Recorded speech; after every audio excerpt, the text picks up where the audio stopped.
We're live. All right, cool. This is David Fidoa with Invent Tribe.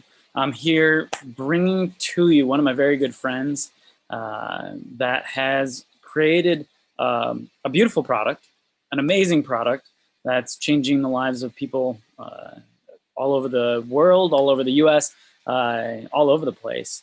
And I wanted to bring him on so we could talk all about his process and how he brought his product to market. As most of you know, I'm all about licensing. It's the way that I bring my products to market. That's the way I produce money. And Ryford here, he brought his product to market through venturing. And so I wanted everybody to be able to see both sides of the coin and understand that, if you watch all my YouTube videos, I talk just about licensing, and there is another side or another way, which a lot of times in the public eye is more so the standard way of bringing your product to market.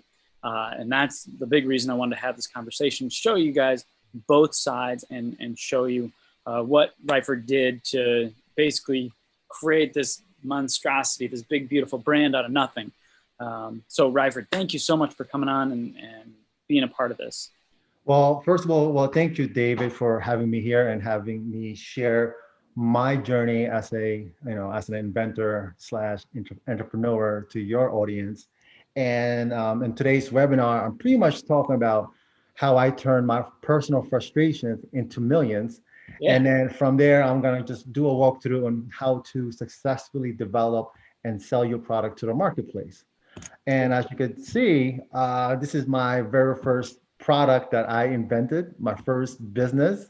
Been in the business for a good 11 years now. And as you can see, we've been featured, and also we're currently selling our product in Walmart, QVC, Zulily, we're at Target. We're going to be in Sam's Club this holiday season, which I'm very excited about. We were also featured on the Good Morning America through Deals and Steals. We're in Touch Modern, and we're killing Amazon. And we're like almost all over the place. Yeah. See, that's awesome. That's so cool. Yeah. So so I'm gonna show your audience as far as what my product looks like. But before I show what it looks like, pretty much talking about what Self-Cut System is. Self-Cut System is an educational platform designed to teach men and women how to cut and style their own hair using our world's first portable tri-view mirror for do-yourself haircuts. And the next slide, as you can see, it's very simple. It's a three-way mirror that you hook it on the back of the door. It's height adjustable, and when you open it, it gives you a 360-degree visibility for cutting your own hair. And it comes with an educational app that you could download for free. And it has a whole bunch of tutorial videos on how to give yourself a different short hairstyles, from a simple buzz cut to a different type of fades and other short hairstyle trends. And people ask me all the time, how did I get started? Well, before I talk about the show that I used to watch religiously back in the day, let me give you guys a little bit story about myself. Ever since I was a little kid, I think since I was 14 or 15 years old, I've always liked my hair to be fresh, well groomed. And I remember one Saturday morning, I actually waited 4 hours just to get a haircut. And that was the last day of me visiting the barbershop. So I decided to learn how to cut my own hair. And when I got so good at cutting my own hair, I actually, a lot of my friends from high school asked me to cut their hair. So the word spread and I became a barber. That was my after school job. I actually worked at the barbershop. And then years later, there was a show called The Big Idea with Donnie Deutsch on CNBC. And it's a show about successful inventors, entrepreneurs, business owners, and how, they all pretty much talk about how they started with their own big idea and pretty much built a multi-million companies. And I remember there was one episode where they had a special guest, an inventor, who invented this specially designed razor blade for bald-headed men called the head blade. And at first, I was like, what's so special about that razor? Until the founder, the inventor, shared how much the company was generating. So that product was generating about $8 million a year, right? Wow. And when I first heard that, I was like, damn, $8 million a year off a razor, a simple idea. Then I immediately asked myself, man, if that dude can come out with a simple idea and make $1 million out of it, why not me? And from there, I was obsessed when it comes to coming out with inventions. So literally, it took me about 1 month to find out, to pursue my big idea or to come up with my big idea. And that big idea was self-cut system. And I remember looking back, and I was asking myself, the reason why guys don't cut their own hair is three things. One is they don't know that the know-how. And second is they don't have the tools. And third, they don't have the confidence. Well, self-cut system, this is my product. I'm going to show you guys a video, a demo, and how my product works. So here, let me play this video.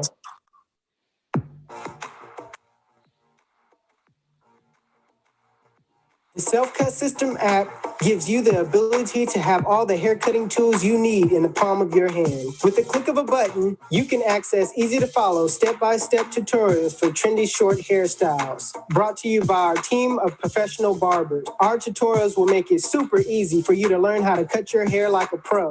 Our specially designed, patent-pending three-way mirror makes every inch of your hair visible to achieve the perfect haircut every time. Our Self-Cut System product gives men the power to take control of their hairstyles from fades to Caesars to beards and to mustache trimming. Simply use our Self-Cut System mirror alongside our app and quality clippers to achieve impressive results. Now you can have a fresh cut any day of the week. Yeah, so, okay, so that's a 1-minute product demo. And I have to add in that yeah. Even though I'm not very good at it, I'm self-cut myself. I use a self-cut system. Yeah. And I've cut my hair for a while, but then obviously when we met, I started using your system, and really I'm sure it was a lifesaver during the whole COVID, right? Oh yeah. And so there was a period where I just like started growing out my hair. I feel like there's a handful of people that started growing out their hair for COVID, but yeah, and then I cut it short, and I need to get back into the bathroom and get myself trimmed up again. I'm getting a little bit long. So it's so funny. With me, I'm just, again, when people ask me for advice as far as how can I come up with simple ideas, you got to start on what you know. I know how to cut my own hair, and also I'm obsessed. I'm obsessed with being well groomed. And by the day, I think I grew my hair out maybe like in 2 weeks straight. I usually cut my hair once a week, and I don't feel right. Like I feel dirty. I feel depressed. I'm not even exaggerating. Like it's, to me, when every time I cut my own hair and every time I have a fresh haircut, it's very therapeutic for me. Yeah, that's cool. Yeah. Awesome. And then, okay, so speaking about therapeutic, so one of our videos, I just want to show it to your audience, is this kid. He's only 14 years old. He actually bought our product.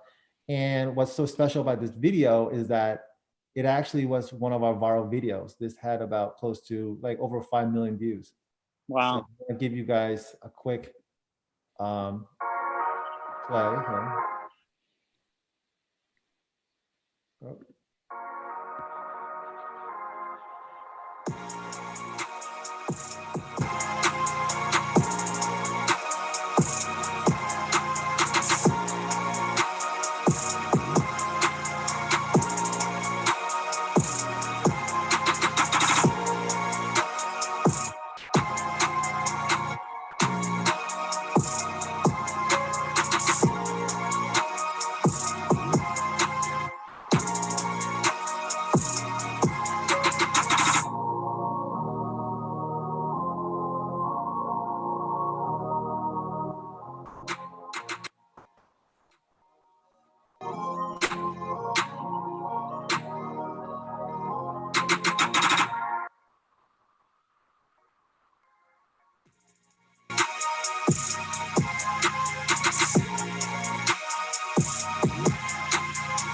finished product.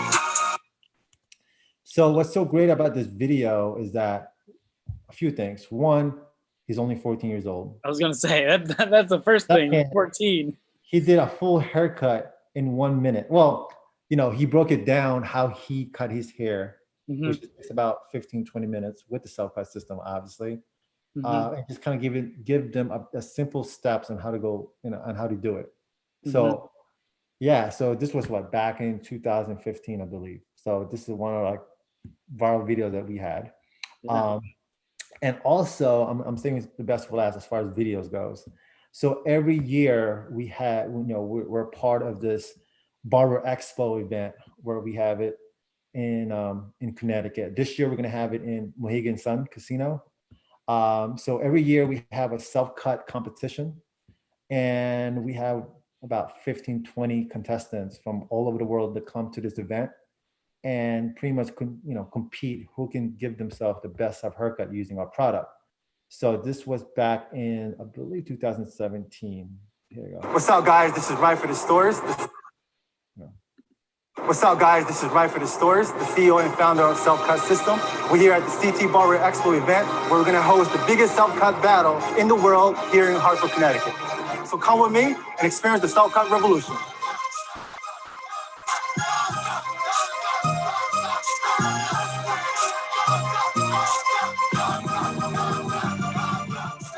I just fade away. Fade away. Most difficult thing about cutting my own hair would be seeing the back of my head, or holding a mirror and not being able to have both hands free. Your love is The self-cut system makes it easier for me to cut my own hair because it gives you a 360. It makes you see all around your head, you know, every angle. And I have the full 360 view with it. And you're able to see all of these other angles that you weren't able to see before. There you go. That was, let me see, hold on. Oh, let me see. But yeah, so that was our, what do you call it? One of our events that we had a few years ago. That's cool. Yeah, and so I think that video, I mean, that event, first place winner gets $1,000. And this year, it's bigger than that. It's not prize money. It's better than prize money. It's a free trip to St. Martin's for 2 people. And we just did a promo video. Actually, it was done this morning. I didn't get a chance to put it up, but oh, cool. Yeah. So so that's we're trying to do something different, and yeah, and I think we're very excited because one, I'm a big fan of St. Martin's. That's like my second home, and yeah, and doing something different for for our audience, for our followers. So yeah, are you letting them stay at your villa? Was that? No. What's so great about it, because I went to St. Martin's to do a promo video, and yeah, and you already know I'm actually friends with the minister of finance, so he was able to link me to the Department of Tourism, and yeah, so pretty much it's all paid for, like St. Martin's paying for, yeah, because it's part of the promotional package. Very cool. Yeah. So yeah, but the next slide pretty much talking about how to identify your problem. And what I tell people all the time is, is to, get a piece of paper and make a list of all your personal frustrations. And the reason for that is because it's personal for you. So, which means that you got to do something about it. Like for example, for me, I was tired of dealing with the long waiting, spending money on haircuts. So that was it was a personal issue for me, and if something's personal for you, you got to do something about it. So I created a solution for myself, which is, okay, well, I could learn how to cut my own hair, and yes, I could, design it, a portable 3-way mirror so I could see the back of my head, problem solved, so again, it's really, paying attention to your problems. And I'm sure that if you have your own personal frustration, there's this chance that, a lot of people, have similar frustrations. Yeah.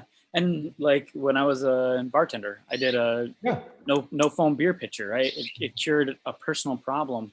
I had a personal perspective on what we needed behind the bar, and it, you know, it gave me motivation because I could see that, like, hey, I need this, other people need this, and I not only was motivated, but I understood kind of the marketplace and why things worked the way it did. Of course. That's why it was so easy for me to not only stick to it, but also to market and sell my product, because I know, like, I know what they're going through. You know, we have a very similar frustration in that type of experience.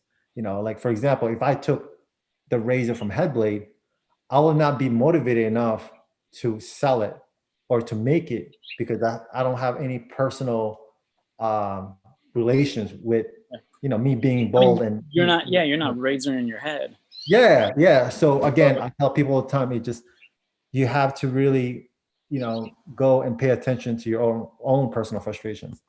Yep.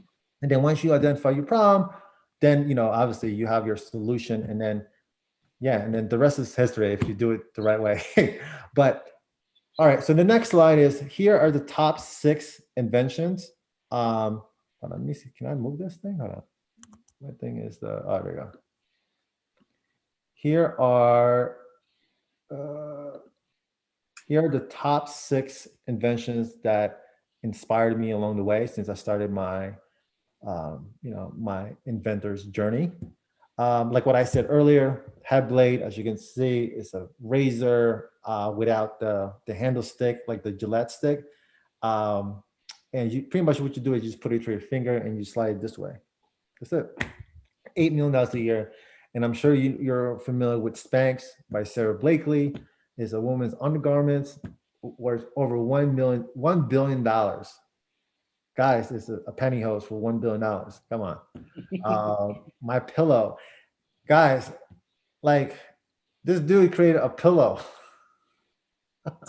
Pillow's been around forever. A pillow. I think the way he differentiates himself is that he just mass market the hell out of it. You see him all over TV, you know, stores, and to this day, he's doing, it's doing really well. Yeah. It's amazing job. I mean, with such a simple and straightforward product, the execution of it, like, it's great.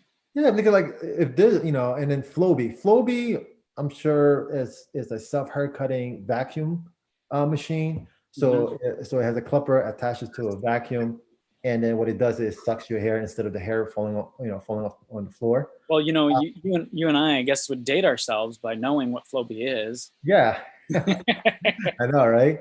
I think we're like a year apart. Yeah. No, I'm very familiar with it, and it came out late '80s, early '90s, I believe. Yep. Yeah, and what I like about this product Flowbee is that we share the same market space, and and again, when I had self-doubt, I just looked back at this Flowbee device. I was like, dude, this product generated $500 million, right? And the next one is called Magic Mesh. You've seen this before, right, David?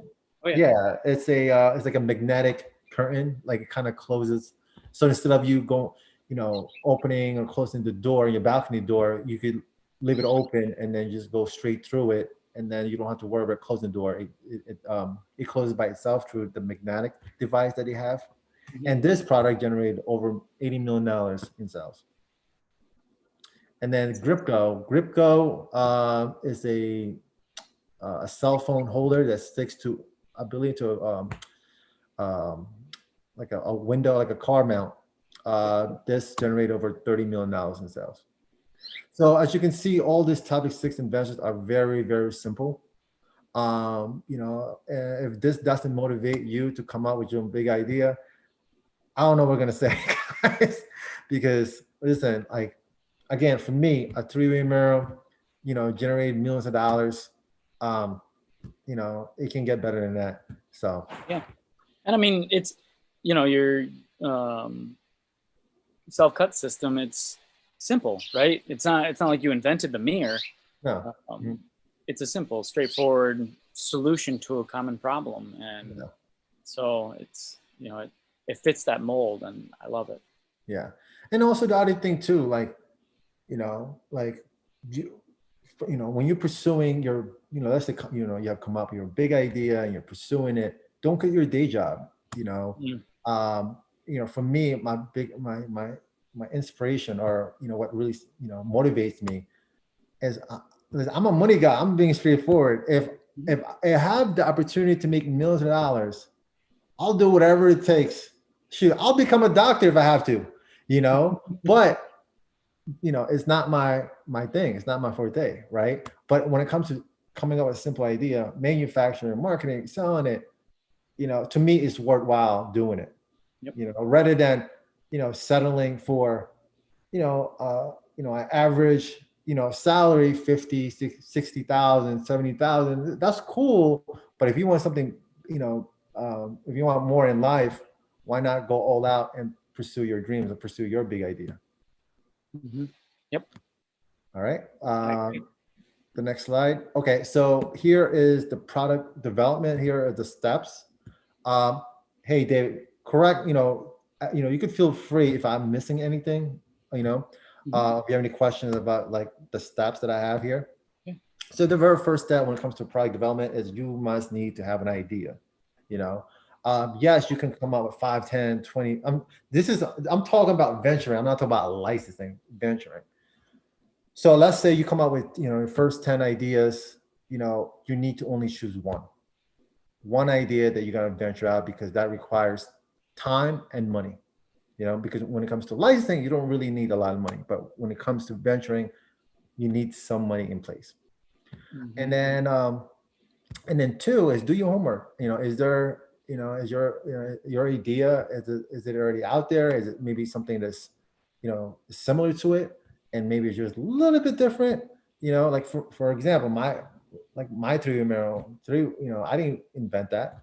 I just made it portable. I didn't need to reinvent the wheel. And then prototype. I'm not a handy guy at all. A lot of people are surprised because they think I'm an inventor. I'm very good with my hands. Hell no, I'm not.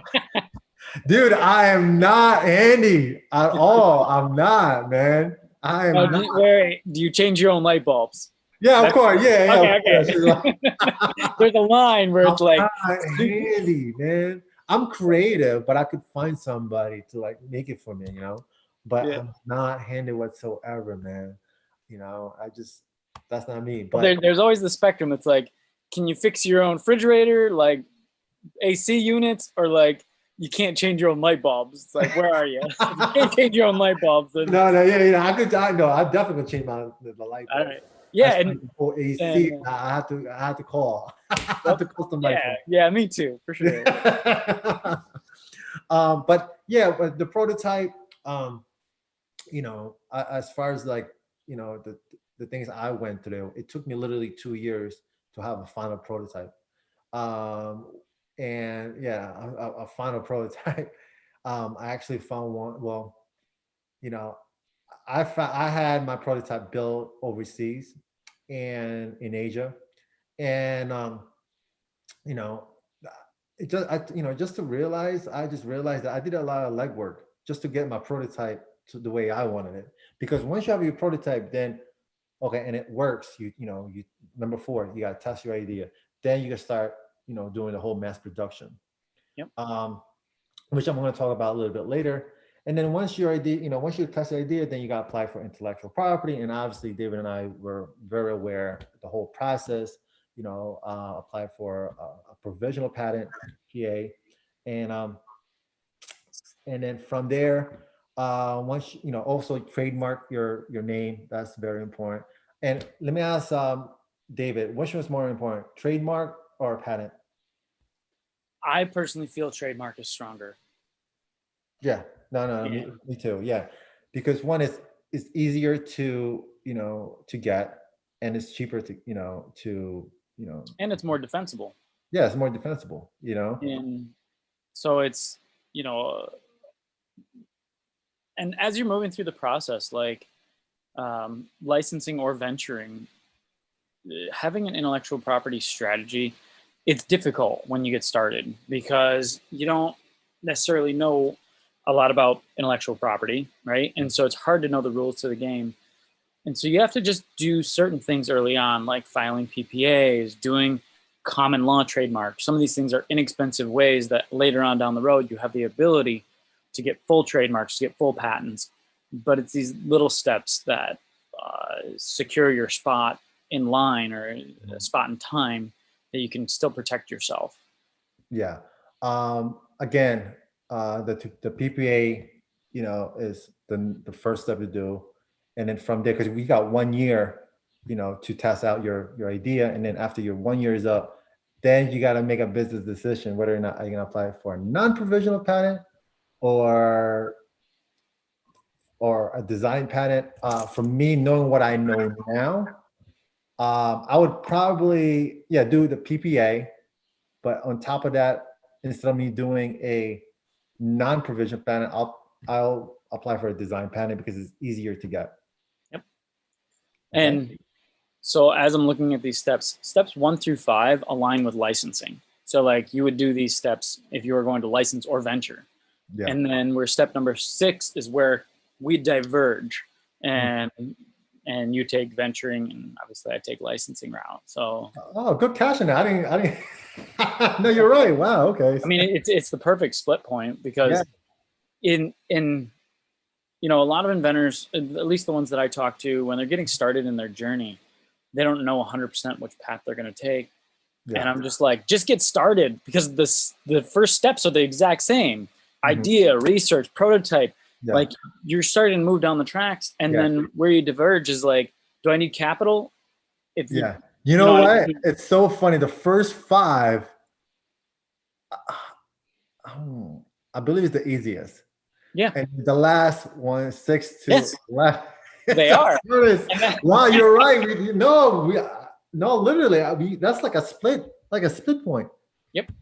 Because like if I were to take a project through this, I'd go 1 through 5, and then from 5, I'd go start pitching my product and trying to license it at that point where you're going down the path. So it's, licensing is an easier route, but it's a smaller slice of the pie. Yeah. So, and everybody has their own objectives in life. Yeah, of course. And then number 6, obviously capital. And I would like to talk a little bit about this because if you're you have a great idea and you did the first 5 steps, then you really have to ask yourself, you have to be honest with yourself as to pretty much doing like a self-assessment is, how is your money blueprint, which means that how are you dealing with your personal finances? If you can't manage your personal finances, how do you expect you to manage your business finances? I think one of the key success, for my business is that not only have a great product, right?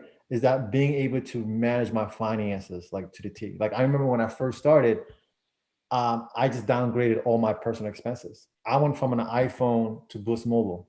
Like every penny counts. Every penny counts. Yep. I remember you told me this one. Someone bring it up. What about going on dates? Yeah, when I go on a date, I take girls for some, ice cream. I don't. It's ice cream is not dinner. Go out for a walk. So I have to be very creative, and as far as like, I'm able to live my lifestyle, but not in a way where it hurts my bank account. And then the next step is, as far as capital, okay. Do you have, obviously you're gonna, if like the best way to do it is to finance it yourself. For me, I self-funded my business.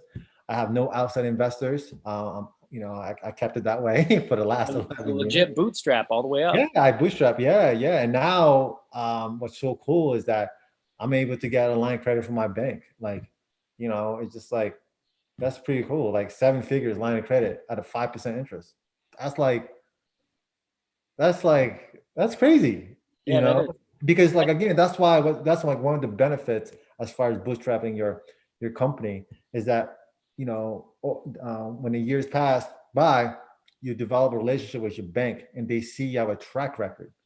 And then once they, again, it's building a relationship. Once you at a stage where you need more capital, or then most likely, depending on your credit and all that stuff, they will give it to you very easy. Like for me, I was just so surprised. Like, I think the hardest part was just like the paperwork, just just it. But having great financial history. Like, to go back to the beginning when you got started, like you had mold costs, you had startup costs. What got you through those then? I think because I was living with my parents, paying $300 a month, which I was pissed about because the day when I told them, because I was 24, 25 years old, the day when I told them I paid off my car, the very next day, yeah, you gotta start paying rent. I was like, what? I couldn't have told you. I moved out late. Because I'm Filipino. I moved out late. One, because I want to save as much as I can. So during the time, I remember like it was yesterday. I think I had $25,000, my lifetime savings. Plus, I took out a $15,000 line of credit. So, which means that I have $40,000 to play with or to invest. The crazy part is, I actually went back to my nursing job and I was making $60,000, $70,000 a year. And then the $15,000 line of credit that I applied for, that I got, I didn't even use a penny for it. So technically, I just used my own $25,000, and then from there, I just started, growing the company while working my day job. So you bet on yourself. Literally put $25,000 on you. Yeah, but I didn't spend it all at once. I think the biggest. Right. No, now, well, yeah, like that's like the 25,000, that's like in less than 2 years, that with inventory, with, patent, legal fees and all that stuff. But I remember my biggest expense was a prototype, and it was $1,200. That was a lot of money back then for me, especially for me. And I remember, it was a manufacturer overseas that I was working with. And I was like, hey, is there any way I could give you half of it instead of me giving you full of it? So I'll give you I'll give you the second half if I receive the prototype, because, I don't know these people, but I knew that there was a lot of going back and forth with the whole design and all this stuff. So, but yeah, and it was one of the risks, but it was a calculated risk, And it worked out. Yeah, and then after the capital, then the manufacturing. The manufacturing was very challenging for me because it took me I went through like 8 or 9 different manufacturers to find the right one.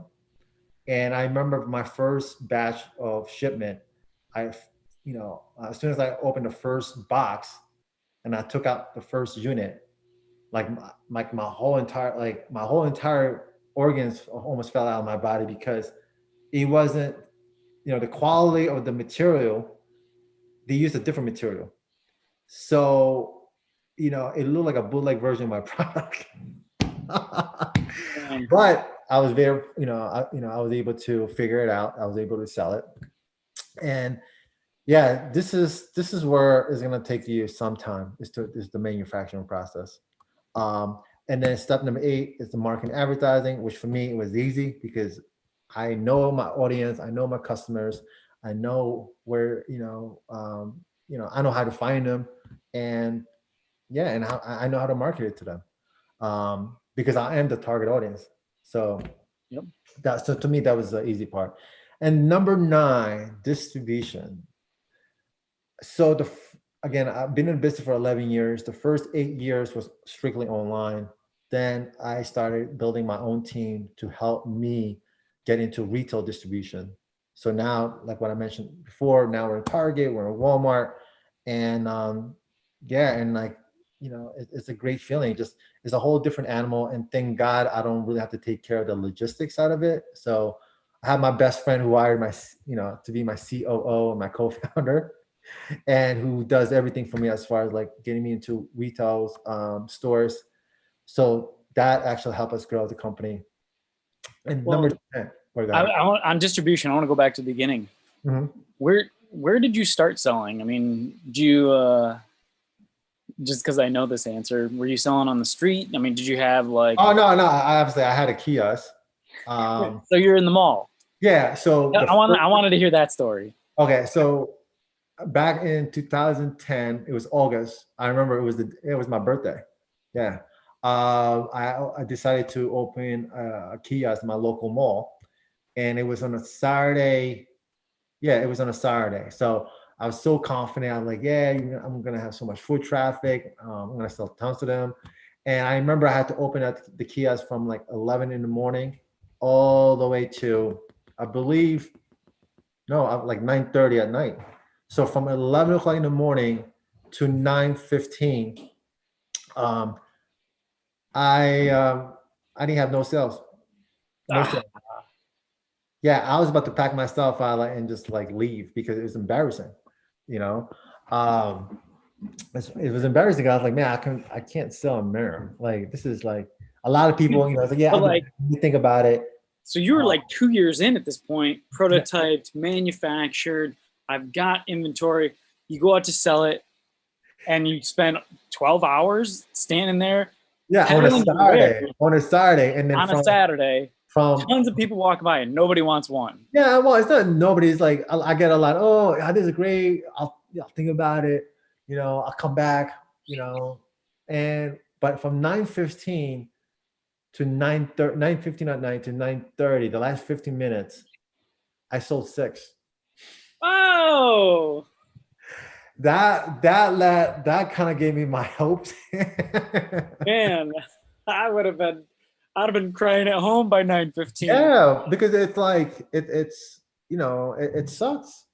Like you're here, your own, you have your own little cash register, you have your own, your commercial video playing, and like it's it was that's why to this day I kind of give a lot of people credit who does that for a living, like as far as like being in the mall and like trying Being to sell out your there. stuff. Yeah, being out Yeah. there. But and then the next day on a Sunday, I was like, oh yeah, okay, cool. I sold 6 units, right? And I was there for another 12, obviously for 12 hours. I didn't sell anything. Ah, But that experience really taught me a lot. It taught me, it pretty much I learned more about my customers. And what I found out is that people were asking for clippers, if it come with clippers, and I told them no, and they were like, and I still, people were asking me a lot, like almost every day. So what I did was I went upstairs to a beauty supply store, and got myself a whole bunch of clippers, right, at a wholesale, and then put it in my Kias, and then I was selling as a kit. So I was pretty much, yeah, I was selling as a full kit, and yeah, and that was selling left and right. cool. Yeah. Very cool. All right, that's what I wanted to get to. Let's Yeah. jump back into number 10, branding. And then number 10, branding. And branding is pretty much just, who you are as a company and how you're different from other competitors, and it's your identity, what you stand for, what is your mission. That's the, branding. And I remember, because David and I, we were at the Fastlane Millionaire Summit, and I remember one lady asked me, oh, why branding is the last one. Because when you're starting out, you don't have a brand. You don't. You don't have a brand. You got you. That's You it. think you do, but you don't, because nobody knows you. And she was like, why are you gonna have a brand where you're so new? So branding, you evolve. Of course, in the beginning stage, you want to know, okay, you want the people or the customers who you are, and what value you're bringing in, and what problem you're solving. So that's the reason why I put 10 is branding. Branding that happens, it doesn't happen overnight. That, because again, it's how you are perceived, what your from your customers. And then 11 is, I'm saving the best for last. 11 is the exit strategy, is to exit, is to have a bigger company buy you out. So that's what I'm working on. So as you can see, from 1 to 10, we're almost there. 11 is the next step. So the 11 may take about a few years or so to achieve. So, and if you're probably wondering, like, how are we gonna get acquired? Obviously we built we have our own ecosystem. We have a distribution channel in place. We have the branding. We have a strong online presence, our social media. So that all adds up. We have a tech component where we actually improving our app. Um, so yeah, so these are the steps, as far as the product. Is there anything I'm missing, David? I don't think so. Yeah. Not at this point.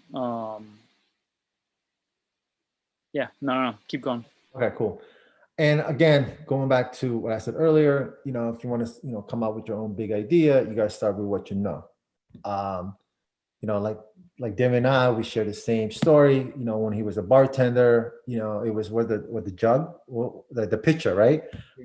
And for me, I know how to cut hair, so I just took advantage of it and just like pretty much, come out with a product that is scalable, that millions of people can benefit from using.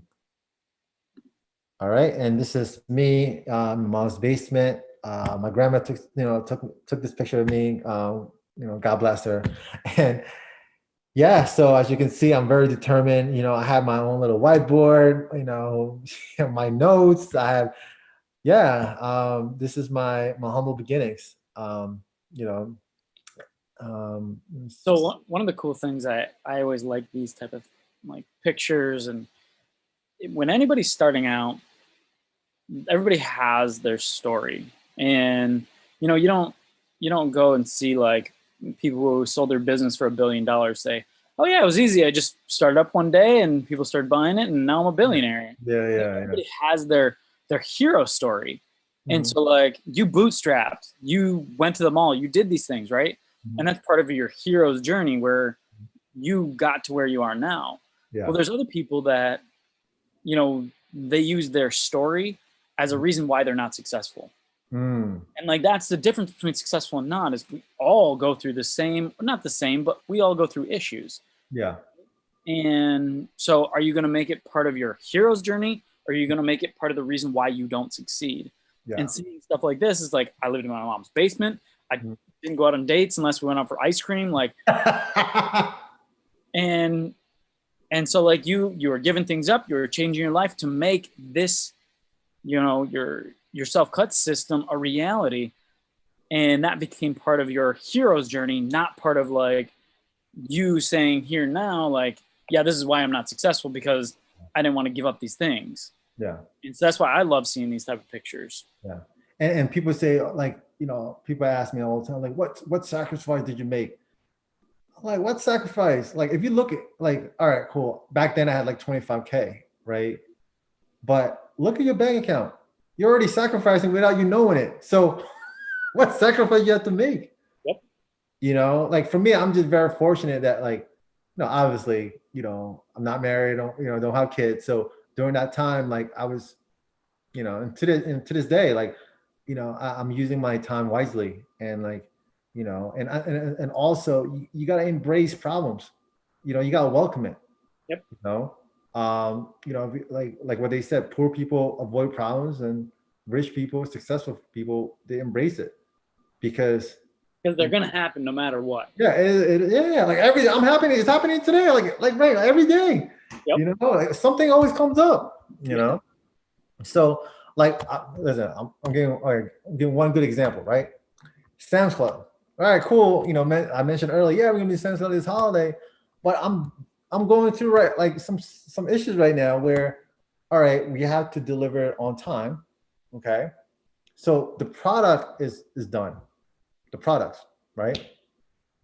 But Sam's Club need to approve the artwork of our retail box. So I'm not gonna get that. It's gonna be too late for me to meet the deadline. So so that's the problem. What I had to do is come up with a solution. So I told my manufacturer, hey, send me half of the units, right, to my warehouse, and then I have to find a manufacturer who does retail boxes, have them make, a few thousand units, which by the way, is gonna cost me a few dollars to make, but that adds up. And send it to my warehouse so they could package it. And pretty much, so like just do that work alone That's about like 25, 30K that to put out. Yep. Right? That was unexpected. Yeah, that was unexpected. But you know what? But that opportunity to, for Sam's Club alone is $4 to $6 or $8 million. Am I complaining about $25,000? No. But here's part of it is you've been conditioned over the last 11 years how to handle that problem. Yeah. If you stuck somebody in your position that hasn't been there before, yeah, like this would be a problem that would blow up their world. Yep. Yeah. Well, obviously because I have the money, but it's like over the years, like I've, every day, all the time, I'm like dealing with issues here and there. And and what I tell people all the time is like, you gotta be paranoid, like in a healthy way, because you gotta be quick, because as soon as there's a problem, you gotta fix that ASAP. Especially if you have a $4-6 million distribution channel on the line. So put out those fires. Yep. All right, next one. All right, understanding your customers. Again, as you can see our target audience are, men and women, all in the urban market, who's into hip hop and has like, they all rock that fade and short hairstyle look. There you go. And what's so great about our customers is that, they're the one who's doing all our advertising and marketing. Especially in the world of social media nowadays. Like, so when you give yourself your own haircut, you're proud of showing it off. And what they do is, they share it to your in their social media pages, and they tag us, and then we just repost it, and that's how we grow our our followers. Cool. And here are the celebrities we have. This is all non-paid, just FYI. Boyz II Men has a product. Russell Westbrook, right? Well, he's not with the OKC anymore. Kennard Backman, NFL player. We got professional heavyweight boxer Brian Jennings, and you got Floyd Mayweather, who has a product, and his personal barber is a good friend of mine. So, yeah, so both of them uses it. And we got Paul George from now he's playing for the Clippers. And then expanding your product line. As you can see, we have the mini travel, we have our own clippers, we have the King's Gold limited edition with the built-in lights. And people, say, if you have a one-time product, like a mirror, you got to figure out how people can knock you off. So what I did was I knocked myself off like 5 times. So I have the mini travel, we have the regular travel size, we get the King's Gold with the built-in lights, we're on clippers. So here are some images. And then challenges and failures. I think one of the biggest challenges is the manufacturing. That was tough. I couldn't really mass produce to the number what I want to produce because of the whole manufacturing process. Failures. I think the biggest failure I learned throughout my 11-year journey is, it was a stupid one. Is I spent $80,000 on a radio campaign. Oh yeah, I remember talking about this. Yeah, so during that time, I believe that was back in 2015, I had a mentor who was obviously a successful entrepreneur who was selling, I can't even say his name, but, or even his product. Pretty much he was in the toy industry, and he was selling his product, or he was advertising his product through the radio ad campaign. And basically he gave me his formula, and I was naive to use it. So I went and took his formula and tried to implement it to mine. Didn't work at all. And it was a lesson learned. So the lesson I learned is that, if you're spending, especially with a big budget, always test your advertising channel. Like for example, like me saying, "Oh, I'm going to spend $80,000 on a Facebook campaign," which I didn't, like I don't know what's going to happen. You got to start small, and then increase it over time. All right, and do you have the next big idea? If you do, obviously I actually just launched an online course called Inventing System.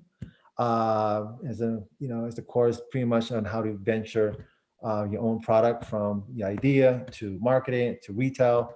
So you could, check, my online course at inventingsystem.com. And it's different from obviously what David's doing. He's doing strictly in licensing, but this one is pretty much the route that I took for self-cut system. And, listen, I've been teaching guys how to cut their own hair for the last 11 years. Now I'm teaching people how to invent products successfully using my system.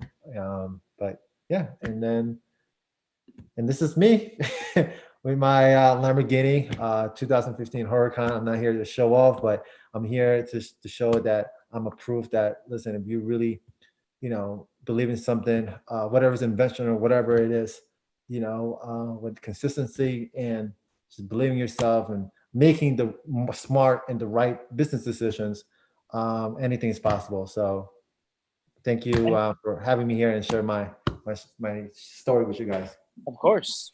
And, one of the things, we've known each other for probably 5-6 years now. And one thing I love about it, watching your journey as you grow is your conviction. Like, it's not like, oh, maybe it might work. You're like, no, this will work. We're going to go do it. And so I'm always like appreciative of like your focus and how you do it. And so that's a testament, right? When you're going out and you're being an entrepreneur, you really can't go in with a half conviction that maybe this will work. Mm-hmm. Like, you got to be all in. You got to focus and make it work, or it won't. Yeah. That's why I get, like, when I mentioned it in the beginning of this presentation, is you got to start with, you're from your personal frustration. It's personal for you, which means you'll do whatever it takes to make it happen, to find a solution and hopefully turn it into a business and be fortunate to share with the world. So, yep. I had a couple questions in the chats. Mm-hmm. Beverly said her sister's cuts her own hair. Are they made for women? Oh no, so we have one for men, obviously called self-cut system, and we have one for women that we currently sell on Amazon and QVC. It's called self-style mirror. And we had about, 27 or 28 airing on QVC. And that was the women's version? Yep, self-style. Mm-hmm. And also, if you type in self-style mirror, it's on Amazon. I think we got about 4 out of 5 stars review. And what's different about it is, we have different colors. We have black, teal, and pink. So I'm going to put, I'm going to post that link so that people can get it. Mm-hmm. Sorry, I'm clicking around to get a post out there so everybody can get either the mirror or, if you're interested in the process of venturing your product, check out the inventingsystem.com. That's just inventingsystem.com to see what Ryford's put together for his program and coaching people through that process, because he's done it successfully, and he gets his product on retail shelf on all these different platforms, and he's definitely a guy to follow in terms of getting in his footsteps to make it all happen. And so thank you for coming on and sharing not only your story, but also your process of how you bring products to market. Really appreciate that. Oh, thank you, David. Thank you for not only being, friends, but also a mentor of mine, as far as you're a part of my journey as well.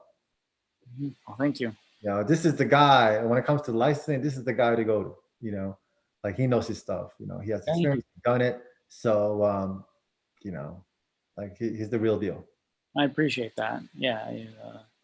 I like helping people. I help people close quite a few licensing deals. And so, I guess I help people on licensing and you help people on venturing. So yeah, we're all here for that. Yeah. So I hope everybody out there got something out of the webinar, out of the presentation, and saw you know, hey, this is the path for me, and so they can dive into their own journey and you know, get what Ryford has is that conviction that I'm going to be successful. I'm going to make the things happen that I want to make happen. And so, you know, if you did get something out of it, like it, share it, repost it, whatever you want to do. I would appreciate that. And we will all see you on another either live Q&A or live stream here soon. And have a great day. You know, keep inventing, keep making things happen. And we appreciate you. Cool.